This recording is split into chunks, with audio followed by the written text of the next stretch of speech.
Vous devenez écrivain. Vous devenez écrivain. Moi, je vais répondre côté écrivain.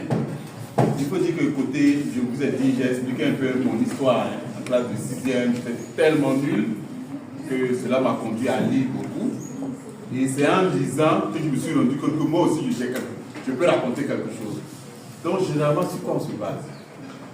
Quand on a le goût de la lecture, on se rend compte qu'autour de nous, certaines choses se passent et on a envie d'écrire. Ne serait-ce que noter, parce que moi au départ c'est parti de là. Moi je notais un peu ce que je ressentais moi-même dans la journée, ce que j'ai vécu, ce qu'on m'a raconté avec les amis, ce que j'ai trouvé d'insolite dans la société. Donc j'écrivais comme ça un peu. Je vous ai expliqué tout à l'heure pour l'histoire de Gaston Djandjou. Le monsieur il expliquait son histoire, quand il expliquait, moi je ne pensais pas être écrivain un jour. Mais comme c'était assez insolite et à chaque fois il aimait parler de ses prouesses, quand moi je suis arrivé en 6e et que j'ai commencé à prendre goût à la lecture, je me suis rendu compte que les histoires qui sont racontées dans les livres, c'est les histoires de tous les jours.